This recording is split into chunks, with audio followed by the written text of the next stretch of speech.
नमस्कार, target with आलोक के current update में आप सभी का स्वागत है। हमारा आज का विषय है तुर्की पर अमेरिकी कैटसा प्रतिबंध और भारत।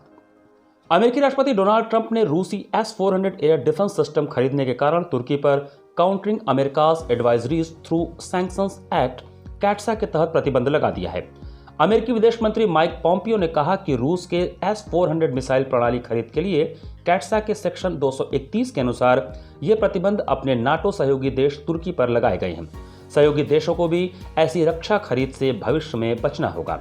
उल्लेखनीय है कि भारत भी वर्ष 2018 से S-400 air defence missile system रूस से खरीदना चाहता है और इसके 5 यूनिट के लिए $5.43 बिलियन का सौदा कर चुका है।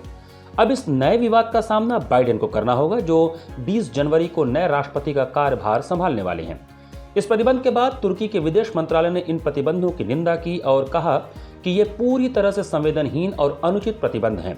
इस निर्णय के खिलाफ आवश्यक कदम उठाया जाएगा क्योंकि ये प्रतिबंध अमेरिका तुर्की संबंधों पर नकारात्मक प्रभाव डालेंगे।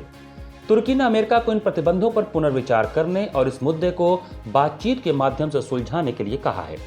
अमेरिका के विदेश मंत्री ने कहा कि तुर्की द्वारा S-400 प्रणाली के खरीदने से अमेरिकी सैन्य प्रौद्योगिकी और नाटो सहयोगी देशों पर उस क्षेत्र में खतरा बढ़ गया है और रूस के सैन्य कंपनियों को पर्याप्त धन इससे मिल रहा है।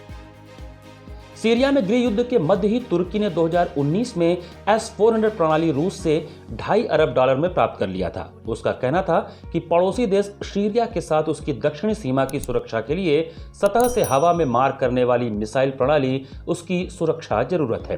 तुर्की के डिफेंस इंडस्ट्रीज प्रेसिडेंसी को मुख्य रूप से इस प्रतिबंध के दायरे में लाया गया है। इसके प्रमुख डेमिर और अन्य 3 अधिकारियों पर भी यात्रा प्रतिबंध लगाए गए हैं। अमेरिका का कहना है कि तुर्की की रक्षा कंपनी SSB रूस की मुख्य हथियार निर्यातक कंपनी रोसोबोरोन एक्सपोर्ट के साथ कई महत्वपूर्ण रक्षा खरीद में शामिल रही है, जो नाटो देशों के नियमों के खिलाफ है। ट्रंप प्रशासन ने यह भी कहा कि नाटो सहयोगी देश होने के नाते तुर्की को अमेरिकन पैट्रियट मिसाइल रक्षा प्रणाली को प्रमुखता देनी चाहिए थी।